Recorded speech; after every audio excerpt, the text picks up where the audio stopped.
The great Kenny Rogers sang, "You've got to know when to hold 'em, know when to fold 'em, know when to walk away, know when to run."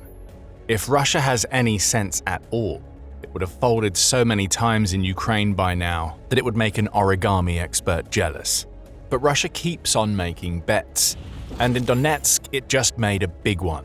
An entire Russian supply convoy entered one of the most lethal areas of Donetsk on a mission to bring supplies to the front. Russia gambled that somehow, some way, this would be the convoy that would make it through the drone-infested highway that Russia itself says is a no-go zone for its soldiers. Do we even need to tell you what happened next? Ukraine's FPV drones spotted the convoy, and Russia went bust on its bet as it lost dozens of vehicles on a true highway of death. We genuinely have no idea why Russia tried what it tried. We've seen the fate of Russia's armored vehicles all over Ukraine. Almost 25,000 of them have been destroyed already, precisely because they make easy targets for Ukraine's FPV drones. But in mid-July, Russian commanders in Donetsk made the baffling decision to send a convoy of 50 vehicles onto the Donetsk Ring Road. That road isn't safe for Russia, not by a long shot. This is the very road where Russia has a ban in place on all cargo and military transport vehicles precisely because Ukraine essentially has fire control. It's located just 12 kilometers away from the grey zone that exists between the cities of Toretsk and Konstantinivka, which is well within the range of Ukraine's drones and has been for a long time. For months, Russia's commanders have known one thing: vehicles that head onto the Donetsk Ring Road get destroyed. And that destruction is only more assured today. Ukraine now holds a 1.5-to-1 FPV drone advantage against Russia in many regions of the front lines, Donetsk very much included. New generations of drones, both FPV and otherwise, are emerging in Ukraine every month. Ukraine has already approved a record 413 new drone systems in 2026 alone, Aerospace Global News reports. That's a record, and we're only halfway through the year. Forbes adds that Ukraine's FPV drones aren't limited to the front and just behind anymore. Some can travel up to 60 kilometers behind enemy lines, which makes a ring road that is just 12 kilometers away from the front an obvious target. Everything about this screamed bad bet. It's like going all in when you have a 7-2 offsuit in poker. Russia would have needed a literal miracle to get its convoy of 50 vehicles to safety by taking the Donetsk Ring Road. Miracles can happen for the lucky gambler, but Russia wasn't lucky. As the convoy attempted to make its way to the front, the inevitable happened. Ukraine saw Russia's 7-2 and raised with pocket aces. Or to put it another way, a whole lot of Russian vehicles just got destroyed after Putin's forces made a move so monumentally dumb that it boggles our minds why it was approved in the first place. Behind the Donetsk front line, the Ivan Franko group watched Russia place the worst bet it had placed in a very long time. Part of Ukraine's state security service, that group tracked a convoy filled with trucks, vans, cars, and motorcycles and licked its collective lips. The convoy was allowed to travel from the outskirts of Malinivka, which has become an important base for Russian forces as they attempt to punch a hole through the Donetsk fortress belt. Ukraine played its hand perfectly, allowing Russia to grow more confident with each kilometer that passed. Malinivka was practically out of sight for many of the vehicles. They were almost out of the immediate danger zone and the bet was going to be successful. Then the FPV drones came, and they laid waste to every vehicle in Russia's convoy. Despite the ban on movement of cargo and military transport in the Donetsk Ring Road, #IFG with a firm hand and drones that you donated detained several violators, the Ivan Franko group quipped in a Telegram post, announcing what may be the most predictable success of the Ukraine war so far. And it's not like we have to take this group's word for it that this crazy strike happened. There's footage, a lot of it. Sensor.net shares one video. The footage flips between the view from an FPV drone as it travels toward a truck that's in the Russian convoy and the view from a passenger in a car that is driving close by. We see the drone draw closer. Then the footage flips to the other view where we see the same. Back and forth it goes until the drone's footage goes blank. Anybody who has watched footage shot by Ukraine's FPV drones before knows the feed cutting out means an explosion just happened. And that is confirmed as the video switches back to the viewpoint of the passenger, whose footage shows Ukraine's drone descend and score a direct hit. This was the story of Russia's Donetsk Ring Road disaster. Over and over, Ukraine's drones flew, found, and effed up Russia's vehicles that should never have taken the risk they took. Another video, this time shared by Xelanova Plus, shows the aftermath of the slaughter on the very same road that Russia attempted to take. We see vehicle after vehicle that is burned out and destroyed, 50 in total, from larders and quad bikes to trucks and even a vehicle that was transporting an artillery gun. It looks like a scene out of Mad Max. No matter where you look, there's another husk of what was once a vehicle. It's unclear how many Russian soldiers were eliminated during Ukraine's no-holds-barred assault on a convoy that should never have been given the okay to drive, but that almost doesn't matter. The visual of the vehicle massacre is enough to send a message to Russia. You made a bet that the Donetsk Ring Road had magically become safe. It isn't, and it won't be for a very long time. Again, the question has to be asked, why? What possible reason could Russia have had for sending an entire convoy onto a road that it knows is covered by Ukraine's FPV drones? We're going to offer some guesses at the answer in a moment, but before we do, this is the military show. If you're enjoying watching the utter humiliation of Russia, we have plenty more where that comes from. Subscribe to the channel today and ring the notification bell to see plenty more videos highlighting the dumbest decisions that Russia has made. And make no mistake about it, Russia's Donetsk blunder was dumb. It's not just the sending of a 50-vehicle convoy onto a road that is covered by Ukraine's FPV drones that is stupid here. Even more baffling, Russia tried to send this convoy to the front in broad daylight. At least under the cover of darkness, those vehicles might have stood a chance. Not much of one, as Ukraine's FPV drones can track vehicles in the dark, but it would have been something. Maybe a few would have managed to survive the slaughter. Russia basically sent its soldiers on a suicide mission, and the reason why seems simple: desperation. We mentioned both Donetsk and Konstantinivka earlier.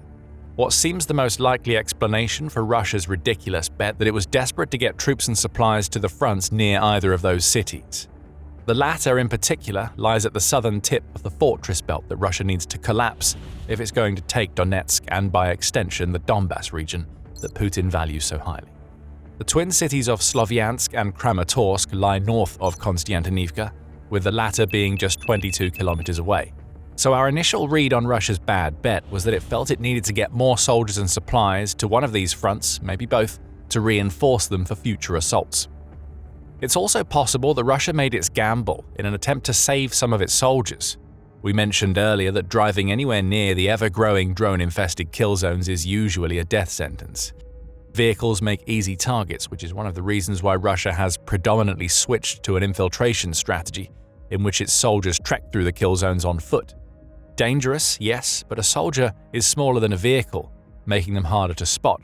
Plus, soldiers can hide away in trenches and bunkers, potentially avoiding Ukraine's drones. Russia's problem is that an infiltration strategy that worked in 2025, when the kill zones were less than a dozen kilometers deep, is becoming unviable in 2026. As Business Insider reports, Ukraine's former Minister of Defense, Mikhailo Fedorov, says that Russia's soldiers now have to march around 30 kilometers in full combat gear just to get to the front, all due to the expansion of the kill zones. Many don't even make it to the fight before they're blown to pieces by drones, which adds up to Russian assaults on the front itself being much weaker than Putin needs them to be. Hence the desperation. And the reason why Russia placed its ridiculous bet. There is another possibility when it comes to Russia's convoy catastrophe. Sparing soldiers a long and treacherous march to the front may have been the idea, but Russia has also shown that it doesn't really care how many of its soldiers make it in these marches, as long as some get to where they need to go. Sending vehicles means risking money, and that's more valuable to Putin than the lives of his cannon fodder. So maybe Russia was trying to set up for something that it hasn't been doing much of recently, a mechanized assault against a Ukrainian position. You might wonder why there were so many regular cars in the convoy if Russia was gearing up for an assault. That actually isn't a surprise. Beyond the massive armored vehicle losses we mentioned earlier, Russia has been documented as using civilian vehicles for attacks against Ukrainian positions as far back as March 2025. At that point, the sorts of cars and all-terrain vehicles seen in the Donetsk Ring Road convoy were accounting for about 70% of all of Russia's losses, Forbes reported. It seems that for Russia, as long as it's on wheels, then it can be used to launch an attack. So we can't discount the possibility that Russia wanted to use the 50 vehicles that Ukraine just destroyed for an assault on Donetsk or Konstantinivka. Such attacks are the modus operandi of a nation that is dealing with equipment shortages. Still, none of this changes a simple fact. What Russia just did was very, very stupid. And it's not just stupid because of Ukraine's clear FPV drone advantage. Dozens and often hundreds of kilometers beyond the front, we're now seeing a new generation of Ukrainian middle strike drones getting results against Russian convoys. As the frontline kill zones widen up to 50 kilometers due to advances in FPV drone technology, the vehicular kill zone, which is the zone in which Ukraine can hit Russian vehicles, runs as deep as 200 or 300 kilometers. The numbers prove it. In an ex-post, military analyst Clement Molan points out that Ukraine struck 240 Russian trucks and vehicles during the first week of July, which breaks down to 34 strikes per day. That's a marked increase over an already impressive June, where Ukraine destroyed 586 vehicles for a daily average of 19.5. And it's miles ahead of what Ukraine was doing earlier in the year, where its daily average only crept above 1 in April. How many signs did Russia need that it was about to make a very bad bet on the Donetsk Ring Road? Sending a convoy onto that road earlier in 2026 would already have been a gamble, especially as the vehicles came within range of Ukraine's FPV drones. Throw middle strike drones into the mix and you get what we saw, an absolute massacre of metal that was never going to get where Russia wanted it to go once it was spotted. Now 2 questions remain. What, if anything, can Russia do to improve the odds on its Donetsk gambles in the future? And speaking about Donetsk, what does this humiliating failure, along with everything else happening in the region, mean for Putin's goals of claiming the Donbas? We'll start with the first question, because Russia is already trying to do things to protect its vehicles against Ukraine's drones. Apparently these measures don't include driving at night, that would be too sensible. But as Euromaidan Press points out, the anti-drone cope cages seen on so many of Russia's tanks are now being placed onto trucks. Many convoys are also accompanied by gun-armed defense teams, which are supposed to blow drones out of the skies. Neither approach is working. The defense teams only work if they're accurate, which isn't easy from a moving vehicle, and they can be taken out by the very drones that they're trying to spot. As for the cages, they come with the same disadvantages for trucks as they do for tanks. There's a massive trade-off involved as speed declines with more weight added. A truck with a cope cage may be a more protected target, but it's also slower and easier to hit. Indeed, Ukraine is making Russia's convoy problems worse because it's able to unleash more drones now than it ever has before. AI-assisted drones have reached the battlefield, with some costing as little as $6,000 per unit. When they're backed by FPV quadcopters that cost about $500 each, it's easy to see how Ukraine can unleash these types of swarms that can overcome traveling air defenses easily, and then batter their way through the cages installed on a few vehicles that Russia wants to protect. And any doubts about Ukraine's drone dominance, both in terms of numbers and strike effectiveness, are dispelled by a July 17th report in the Kyiv Independent, which reveals that Ukraine's drone units struck more than 1 million targets during the first half of 2026. The same period has also seen Ukraine practically double its monthly strike output, as Ukraine pulled off an already impressive 105,800 drone strikes in January, which rose to 200,218 strikes in June. Volume is key to everything for Ukraine right now. From these numbers, it's clear that Russia will be in for a very long wait if it's hoping that Ukraine's drone assault is going to slow down. It isn't. 1 million targets in the first half of 2026 learned that lesson. 50 vehicles sent on a suicide mission to the Donetsk Ring Road just learned it too. And speaking about Donetsk, Russia isn't doing well there, which explains the convoy desperation in the first place. Toward the end of June, Ukraine's President Volodymyr Zelensky revealed that Putin had set a deadline for the fall of Donetsk. Again, the 15th one by Zelensky's count since Russia launched its full-scale invasion of Ukraine. Putin now wants Russia's forces to have captured Donetsk by the end of December, which seems like an impossible task when most of the fortress belt still stands, and Ukraine has fire control over grey zones and occupied regions, resulting in things like entire convoys being obliterated. Zelensky calls this new deadline a sign of Putin's delusion, and he has a point. As Putin demands Donetsk by the end of December, his troops are being churned up in the region. In a July 14th report, RBC Ukraine revealed that the commander-in-chief of Ukraine's armed forces, Oleksandr Syrsky, says that Russia is losing over 400 soldiers for every square kilometer that it's capturing in Donetsk. Some quick back-of-the-napkin maths tells us that Russia will have to sacrifice about 2.4 million soldiers to capture the 6,000 square kilometers or so of Donetsk that remains in Ukraine's hands. No wonder Russia is getting desperate enough to send easily trackable convoys onto a ring road that its commanders have banned from use. It needs soldiers on the front rather than dying in the rear if it's to stand a chance of actually taking Donetsk. But perhaps the ultimate insult and the clearest proof that Putin's Donetsk deadline is ludicrous comes from the Institute for the Study of War, or ISW. Every day, the ISW releases a report tracking Russia's offensive in Ukraine. These reports often include estimates of when Russia will capture key territory, such as the Donetsk region. The ISW released another of these reports on May 14th, where it revealed that one of the world's most accurate forecasters isn't able to forecast Russia's future in Donetsk anymore. ISW is no longer prepared to forecast when Russian forces might seize Donetsk, including the fortress belt, since the slowing rate of Russian advances and the challenging nature of the Ukrainian-held terrain in Donetsk makes it unclear that Russia is capable of seizing the territory at all, the ISW said, in a scathing indictment of the utter failure of Russia's forces to do what Putin needs them to do in Donetsk. As for Russia's reaction to all of this, well, what do you expect? Russia hasn't admitted anything about losing 50 vehicles on the Donetsk Ring Road. Instead, it's doubled down on its claims that it's making strong progress in Donetsk.